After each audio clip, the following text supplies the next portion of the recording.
बदलते भारत की शान।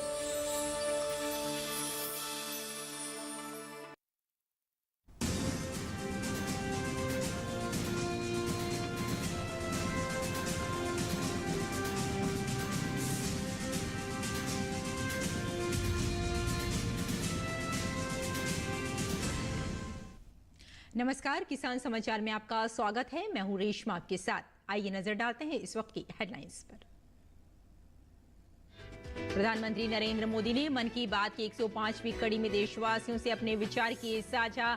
संभल में सोत नदी को पुनर्जीवित करने के लिए लोगों के प्रयास को बताया जन भागीदारी का बेहतरीन उदाहरण।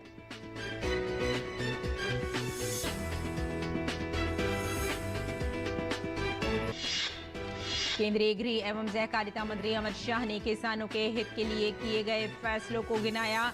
मुंबई में आयोजन कार्यक्रम में कहा, मल्टी स्टेट कोऑपरेटिव एक्सपोर्ट ने किसानों के लिए खोले निर्यात के द्वार।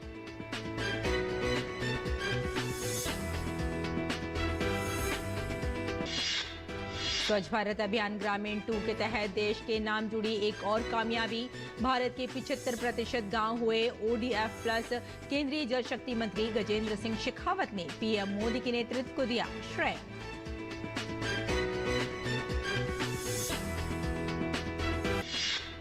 अस्सी 80% महिलाओं के जीवन में खादी के कारण आया क्रांतिकारी बदलाव।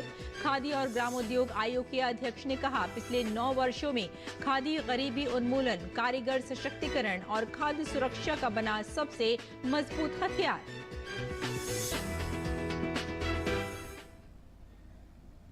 और अब समाचार विस्तार से। प्रधानमंत्री नरेंद्र मोदी ने मन की बात की 105वीं कड़ी के जरिए देशवासियों से अपने विचार साझा किए।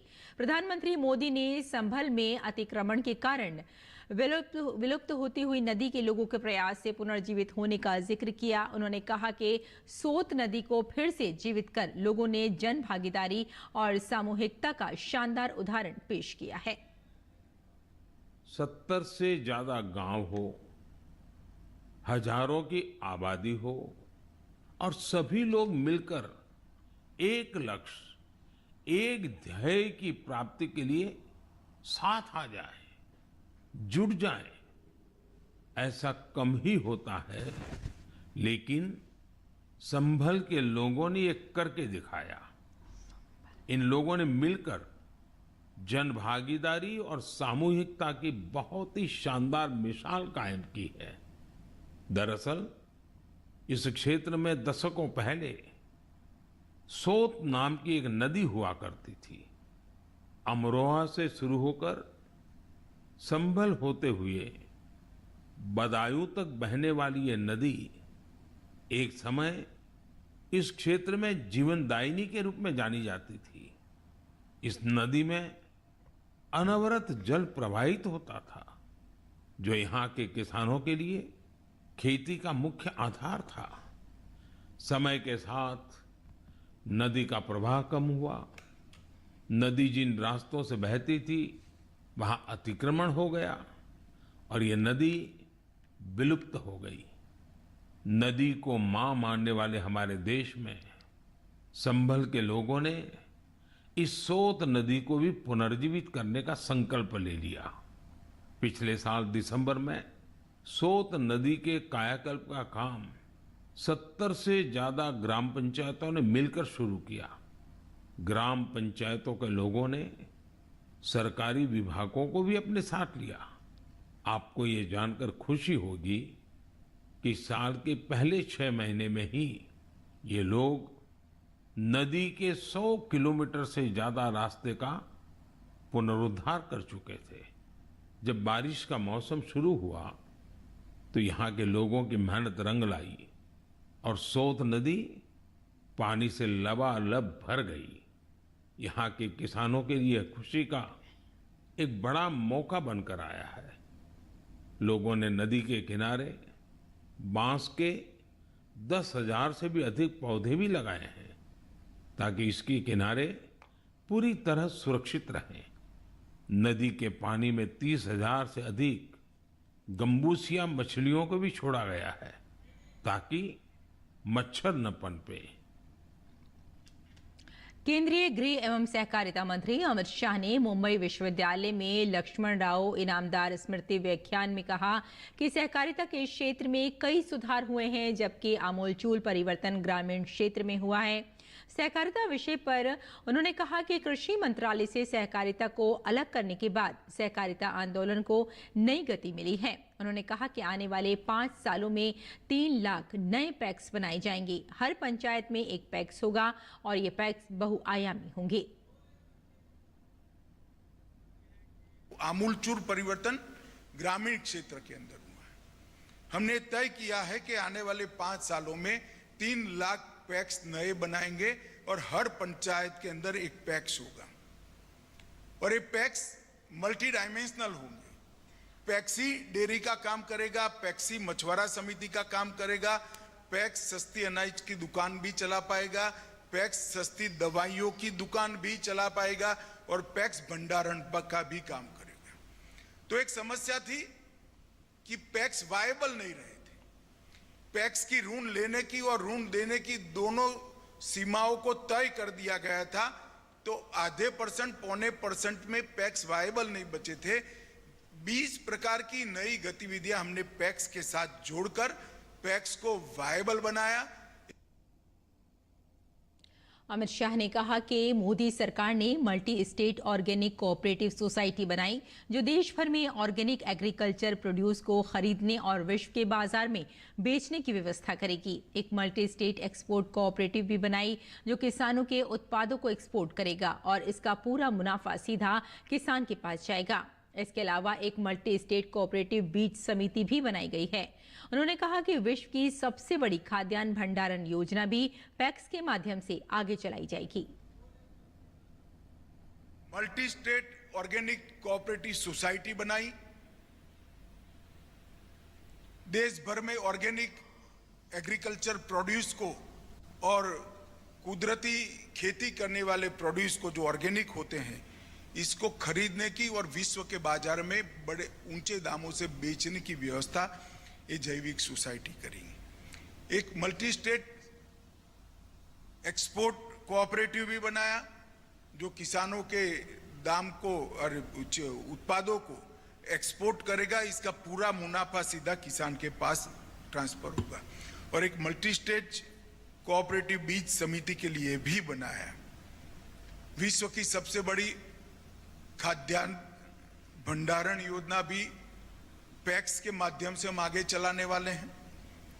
इसके साथ साथ सहकारिता यूनिवर्सिटी भी बनाने वाले हैं। जैम के माध्यम से सारे कोऑपरेटिव्स की चीजों को बेचने की भी व्यवस्था की है और 1100 एफपीओ भी नए पैक्स के माध्यम से होंगे। पैक्स अब सीएससी का भी काम कर पाएंगे।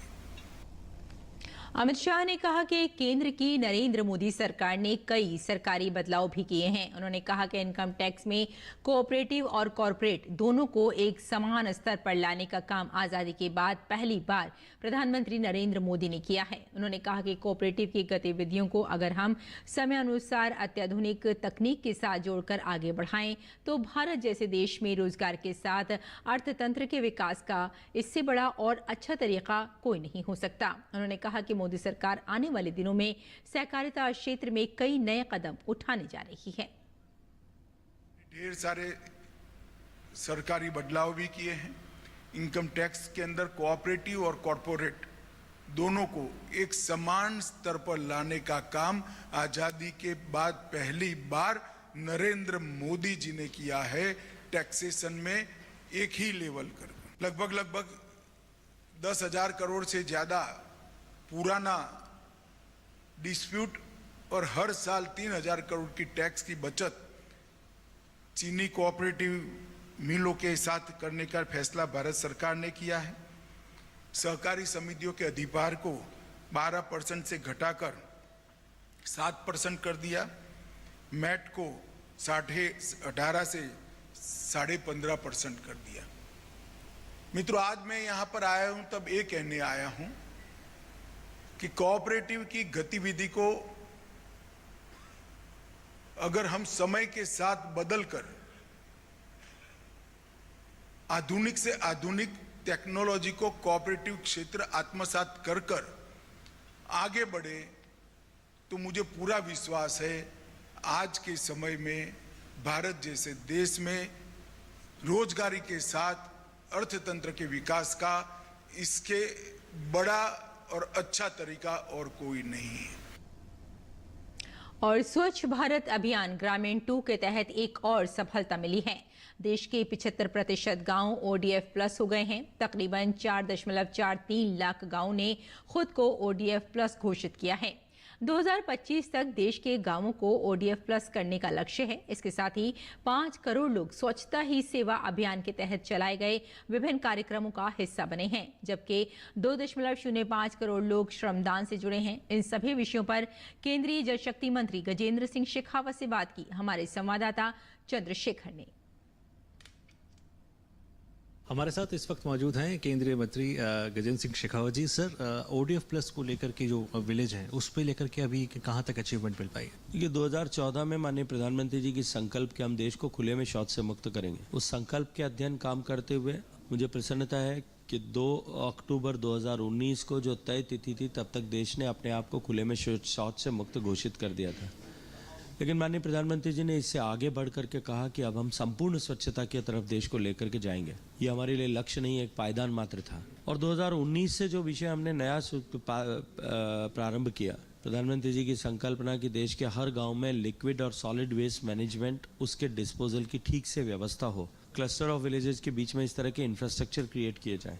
3 स्तर बनाए गए थे, एक राइजिंग, एस्पायरिंग और मॉडल विलेजेस। आज मैं गर्व के साथ में कह सकता हूं कि देश का हर छठा गांव आज मॉडल विलेज हो गया है, और साथ ही साथ में देश के 75% गांवों ने आज ODF प्लस कैटेगरी में अपने आप को क्वालिफाई कर लिया है। ये निश्चित रूप से एक बहुत बड़ी सफलता है, और इस सफलता से उत्साहित होकर के हम अपने काम की गति को बढ़ाते हुए इस लक्ष्य को तय समय से पहले प्राप्त करने में हम जुटे हैं, और हम निश्चित रूप से सफल होंगे। स्वच्छता ही सेवा पखवाड़ा भी चल रहा है, और आपने कहा कि जब ये पखवाड़ा खत्म होगा तो आप मानते हैं कि 10% जो आबादी है उसको आप जोड़ने में सफल होंगे। अभी की क्या इसकी अचीवमेंट है? देखिए, 15 तारीख से पिछले महीने में माननीय हरदीप पुरी जी और आदरणीय गिरिराज सिंह जी की पावन उपस्थिति में हमने प्रधानमंत्री जी का जो संकल्प है कि हम whole of the government approach के साथ में काम करें, उस दृष्टिकोण से हमने साथ मिलकर के इस स्वच्छता ही सेवा पखवाड़े का सूत्रपात किया था। 8 दिन बीते हैं, लेकिन मैं गर्व के साथ में कह सकता हूं कि अब तक देश में 5 करोड़ लोगों ने स्वच्छता ही सेवा पखवाड़ा के साथ में अपनी सहभागिता सुनिश्चित की है, और देश में लगभग 2 करोड़ से ज्यादा लोगों ने इस स्वच्छता ही सेवा पखवाड़ा के निमित्त श्रमदान किया है। वो श्रमदान समुद्र के तटों पर सफाई के दृष्टिकोण से हो सकता है, वो श्रमदान नदियों के तटों पर सफाई के दृष्टिकोण से हो सकता है। ऐसे सारे रेफरेंस पॉइंट्स जो समाज जीवन में महत्ता रखते हैं, उन सब ऐसे आइकॉनिक प्लेसेस पर इस तरह के श्रमदान के कार्यक्रम हुए जिनमें 2 करोड़ लोग अब तक जुटे हैं। देश में करोड़ों लोगों ने खड़े होकर के स्वच्छता की शपथ ऐसा लिया है। मुझे पूरा विश्वास है कि 2 अक्टूबर तक जैसे जैसे ये पखवाड़ा और अधिक ऊंचाइयों को छुएगा, देश के 10% लोग प्रत्यक्ष परोक्ष रूप से इससे जुड़ेंगे, और इसके कारण से स्वच्छता को लेकर के जो एक नई ऊर्जा का सृजन होगा, नई चेतना का सृजन होगा, ये देश को जो है और आगे ले जाने में, स्वच्छता के दृष्टिकोण से आगे ले जा करके माननीय प्रधानमंत्री जी के सपनों का संपूर्ण स्वच्छ ग्रामीण भारत बनाने में जो है एक बहुत बड़े मील के पत्थर के रूप में होगा। देखिए, मैं सबसे कहूँगा कि इस पखवाड़े के समय में जुटें और स्वच्छता के इस संकल्प को अपने जीवन का हिस्सा बनाएं। मेरे द्वारा, मेरे परिवार के द्वारा कहीं भी स्वच्छता कॉम्प्रोमाइज न हो, इस दृष्टिकोण से हम सबको शपथ पूर्वक काम करने की आवश्यकता है, हम सबको जुटना चाहिए। तो ये थे केंद्रीय मंत्री गजेंद्र सिंह शेखावत। कैमरा पर्सन राजेश शर्मा के साथ चंद्रशेखर, DD न्यूज़, दिल्ली।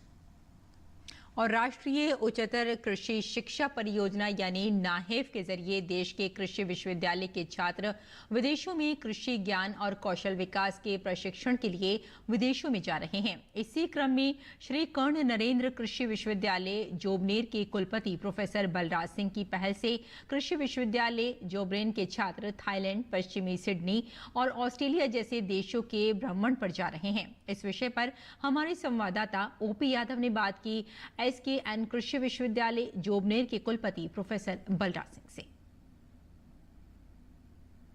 भारतीय कृषि अनुसंधान परिषद द्वारा राष्ट्रीय उच्चतर कृषि शिक्षा परियोजना चलाई जा रही है और इसी परियोजना के जरिए देश भर के बच्चों का विकास न केवल भारत में हो रहा है बल्कि वो विदेशों में जाकर कृषि से जुड़ी तकनीक और कौशल विकास से संबंधित हुनर सीखकर स्वदेश लौट रहे हैं। अभी इसी क्रम में बात करने के लिए हमारे साथ मौजूद है श्री कर्ण नरेंद्र कृषि विश्वविद्यालय जोबनेर के कुलपति प्रोफेसर बलराज सिंह। यहाँ के बच्चे भी विदेशों में गए हैं और कौशल विकास के साथ साथ कृषि में हो रहे नवाचार और शोध का जायजा लेकर आए हैं। सर, अगर बात करें नाहेप की, आपके विश्वविद्यालय में आपके सहयोग से बच्चे विदेशों में जा रहे हैं, नाहेप क्या परियोजना है? ये जो परियोजना है ये वर्ल्ड बैंक फंडेड परियोजना है। National agriculture higher education project जो है नाहेप जिसको बोलते हैं आप, वो जो है उसका तात्पर्य है एक तो आधुनिक इंफ्रास्ट्रक्चर डेवलप हो यूनिवर्सिटी में, जैसे कि स्मार्ट क्लासरूम्स, लेबोरेटरीज, और इसके अतिरिक्त जो है बच्चों का देश में अच्छे रेप्यूटेड इंस्टीट्यूशंस में एक्सपोजर, विजिट हो, ट्रेनिंग्स हों, और इसके अतिरिक्त विदेशों में भी उनका पार्टिसिपेशन हो। अच्छी जो विदेशों में यूनिवर्सिटियां हैं या इंस्टीट्यूशन जो उनके अंदर, साथ साथ जो हमारे वैज्ञानिक हैं उनका भी एक्सपोजर, विजिट, ट्रेनिंग्स हों, बाहर जाएं। नाहेप के जरिए आपके विश्वविद्यालय के बच्चे कौन कौन से देशों में गए हैं, कितने से बच्चे गए, कितने दिन का कार्यक्रम था और किस विषय पे उन्होंने खास वहाँ पे नॉलेज गेनिंग की? देखिए, हमारे जो बच्चे हैं नाहेप के तहत वो 3 देशों में अभी तक गए हैं। पहला AIT बैंकॉक थाईलैंड के अंदर गए, फिर दूसरा ग्रुप जो है हमारा 9 बच्चों का वेस्टर्न सिडनी यूनिवर्सिटी ऑस्ट्रेलिया गया। अभी 2 महीने के बाद वो जो बैच लौटेगा। और पहले वाले की थीम थी smart farming technologies in agriculture, जो AIT बैंकॉक में जाकर आए। और अभी जो वेस्टर्न सिडनी यूनिवर्सिटी गए हैं overall development of agriculture in Australia, इस विषय पे, और रिसेंट डेवलपमेंट्स इन एग्रीकल्चर, ये सारी चीज़ें सीखने के लिए वहाँ गए हैं। और तीसरा बैच फिर वापस से अभी हाल ही में 1 हफ्ता पहले AIT बैंकॉक गया 7 बच्चों का। तो वो भी जो है हाईटेक जो टेक्नोलॉजीज हैं या स्मार्ट फार्मिंग टेक्नोलॉजीज हैं 1 महीने तक उनको सीख के आएगा। इसके अतिरिक्त मैं ये भी बताना चाहूँगा, साथ में फैकल्टी के हमारे सदस्य वो भी जा रहे हैं 3 महीने, 2 महीने, 1 महीने, 15 दिन की एक्सपोजर विजिट या ट्रेनिंग्स के ऊपर। हम बड़े पैमाने पर ये कार्यक्रम चला रहे हैं जॉबनेर में और लाल सोट के अंदर, दूसरी जगह भी इसको चलाएंगे, पर्सनैलिटी डेवलपमेंट का। जो अंतर्राष्ट्रीय विजिट हो रही है उससे कहीं ना कहीं जो आप एक मिशन लेके चल रहे हैं कि मेरे बच्चे प्रोफेशनलिज्म को समझें, कौशल दक्षता हो और पर्सनैलिटी का डेवलपमेंट हो, तो जो दूसरे देशों में जाएंगे तो कहीं ना कहीं इन सभी चीज़ों का उनमें एक नया समावेश होगा, तो उससे एक नए भारत की तस्वीर कृषि क्षेत्र में युवाओं के जरिए उभरेगी। बिल्कुल, निश्चित रूप से आपने बहुत ही महत्वपूर्ण सवाल रखा है। और हम तो ये भी चाहेंगे कि सिर्फ ये नहीं कि भाई जाके देख के आए क्या हो रहा है, वहाँ सीख के आए। हम तो ये भी चाह रहे हैं कि ये भविष्य में चलता रहे एक्सचेंज प्रोग्राम। हम MOU भी साइन करना चाहते हैं बाहर की, चाहे यूनिवर्सिटीज़ हों, चाहे अफ्रीका के देश हों, चाहे वो अमेरिका जैसे देश, ऑस्ट्रेलिया हो या दूसरे देश हों, सब जगह हम चाहते हैं सहयोग स्थापित करना। तो ये श्री कर्ण नरेंद्र कृषि विश्वविद्यालय जोबनेर के कुलपति प्रोफेसर बलराज सिंह, जिनका मानना है कि राष्ट्रीय उच्चतर कृषि शिक्षा परियोजना के जरिए एक और जहां विश्वविद्यालय के छात्र और शिक्षक विदेशों में जाकर कृषि में हो रहे शोध और नवाचार को समझ रहे हैं, वहीं दूसरी ओर विदेशों में जाने से उनमें कौशल दक्षता और व्यक्तित्व विकास के नए गुण उभर कर सामने आ रहे हैं। मेरे सहयोगी कैमरामैन गिरधर के साथ मैं OP Yadav, DD news, Jaipur. और भारत सरकार की सहकार से समृद्धि की संकल्पना को साकार करने के क्रम में भारतीय राष्ट्रीय कृषि सहकारी विपणन यानी NAFED की राजधानी नई दिल्ली में 66वीं आम सभा की बैठक हुई। बैठक के विषय पर NAFED के अध्यक्ष विजेंद्र सिंह से बात की हमारे संवाददाता OP यादव ने। NAFED की 66वीं वार्षिक आम सभा की बैठक हुई। इस बैठक के आयोजन के क्या मायने रहे और इससे भविष्य में किस तरह किसानों को आर्थिक रूप से सशक्त और मजबूत बनाने की संकल्पना बनेगी, इन सभी विषयों पर बात करने के लिए हमारे साथ मौजूद है NAFED के चेयरमैन विजेंद्र सिंह। सर, अगर बात करें NAFED को आपने अभी 264 करोड़ का शुद्ध लाभांश दिलाया है मार्च 2023 से, अभी टारगेट 400 करोड़ का भी आपने लिया है, ये बेहतरीन उपलब्धि पर आपकी क्या प्रतिक्रिया? देखिए, एक कहावत है, there is no end to improvement. तो ये जो लाभ हमारा बढ़ा है, पहले 150 करोड़ था, पिछले साल 250 करोड़ रहा, अब 400 करोड़ होने की उम्मीद है, क्योंकि 250 करोड़ तो अभी तक हो चुका है। तो ये इसका मेन क्रेडिट जो है हमारे MD और हमारे सीनियर मेंबर और सारे पूरे स्टाफ को जाता है, मेरा ये मानना है। क्योंकि हम NAFED का बोर्ड तो एक नीतिगत फैसले लेता है, पॉलिसी डिसीजन लेता है, गवर्नमेंट की स्कीम्स को इम्प्लीमेंट करने के लिए अधिकारियों को कहता है। नेफेड को जो भी गवर्नमेंट से ड्यूटी मिली है या प्राइमरी सोसाइटीज़ के प्रति जो अपने मेंबर्स के प्रति उनकी ड्यूटी है, नेफेड ने बेखूबी से निभाया है। पूरी तन्मयता से उनकी मदद की है मेंबरान की, और विशेषकर कोविड के टाइम में नेफेड के बोर्ड को बधाई इस बात की देता हूं कि ये तय किया था, जब घर से कोई नहीं निकलता था, हमारे देश में ही नहीं विदेश में भी नहीं निकलते थे, तब भी नेफेड के लोगों ने, नेफेड के स्टाफ ने बाहर निकल के अंडमान निकोबार तक भी गवर्नमेंट के कहने पर राशन भिजवाया है। चना दाल चावल जो भी कुछ उन्होंने देना था पूरे देश में दिया है। और बोर्ड ने ये भी तय किया था अगर किसी स्टाफ के मेंबर की डेथ होगी तो 40 लाख रुपए उस परिवार को दिए जाएंगे, और हमने दिए भी हैं। वर्तमान परिदृश्य में जिस तरह हम देख रहे हैं, नेफेड की उत्तरोत्तर तरक्की और सरकार से समृद्धि की संकल्पना को सच्चे मायने में साकार करने की प्रतिबद्धता आप आगे ले जा रहे हैं, क्या कहेंगे? प्रधानमंत्री जी की सोच है और अमित शाह जी की है कि प्राइमरी सोसाइटीज़ ज़्यादा से ज़्यादा देश में हो, और प्राइमरी सोसाइटीज़ को हम डायरेक्ट मेंबर बना के उनके साथ अपना कारोबार करें और उनको हर एक चीज़ का लाभ पहुंचना चाहिए। तो वही हमारी सोच है, उन्हीं के दिशा निर्देश पे हम चल रहे हैं। तो ये थे नेफेड के चेयरमैन ब्रिजेंद्र सिंह, जिनका मानना है कि नेफेड की 66वीं वार्षिक आम सभा में एक और जहाँ साल भर का लेखा जोखा प्रस्तुत किया गया, वहीं दूसरी ओर किसानों की आर्थिक तरक्की के साथ भारत सरकार के सहकार से समृद्धि की संकल्पना को पूरा करने की प्रतिबद्धता का आकलन भी किया गया। मेरे सहयोगी कैमरामैन उत्तम सिंह के साथ मोपी यादव, डीडी न्यूज, दिल्ली। खादी और ग्रामोद्योग आयोग सूक्ष्म लघु एवं मध्यम उद्यम मंत्रालय के अध्यक्ष मनोज कुमार ने उत्तर प्रदेश के शामली जिले के पंजोखरा में स्थित चौधरी चरण सिंह बहुउद्देशीय प्रशिक्षण केंद्र में आयोजित एक कार्यक्रम में प्राकृतिक पेंट प्रशिक्षण यूनिट का उद्घाटन किया। इस अवसर पर उन्होंने 40 टन वुड क्राफ्ट मशीनों का वितरण कर खादी कारीगरों के साथ खादी संवाद किया। कारीगरों को संबोधित करते हुए उन्होंने कहा कि प्रधानमंत्री नरेंद्र मोदी के नेतृत्व में भारत की लोकल खादी ग्लोबल ब्रांड बन चुकी है। खादी की उन्नति से खादी सेक्टर में कार्यरत लगभग 80% महिलाओं के जीवन में क्रांतिकारी बदलाव आया है। खादी कारीगरों को संबोधित करते हुए केवीआईसी अध्यक्ष ने कहा कि प्रधानमंत्री नरेंद्र मोदी के नेतृत्व में पिछले 9 वर्षों में खादी गरीबी निर्मूलन, कारीगर सशक्तिकरण, खाद्य सुरक्षा, महिला सशक्तिकरण और बेरोजगारी उन्मूलन का सबसे सशक्त, सक्षम और सफल अस्त्र और शस्त्र बना है। उन्होंने कहा कि गांव-गांव तक रोजगार पहुंचाने के लिए खादी और ग्रामोद्योग आयोग लगातार प्रयत्नशील हैं। पिछले 3 वर्षों में इतिहास रचते हुए खादी और ग्राम उद्योगी उत्पादों का कारोबार 1.34 लाख करोड़ रुपए को पार कर गया है, जबकि 9.54 लाख नए रोजगार का सृजन हुआ है।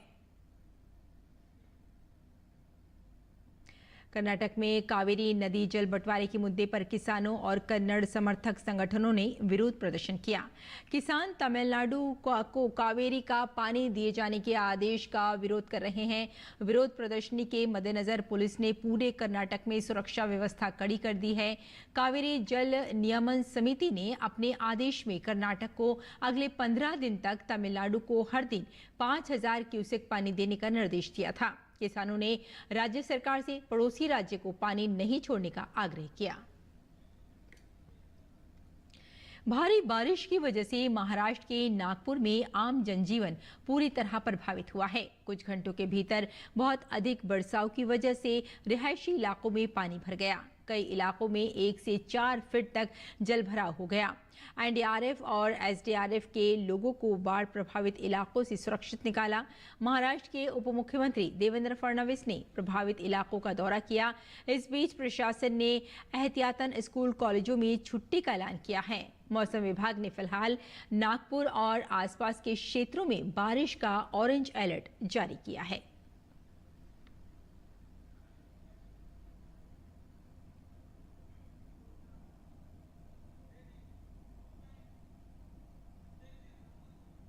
और आइए अब कुछ और महत्वपूर्ण खबरों पर नजर डाल लेते हैं। खास खबर में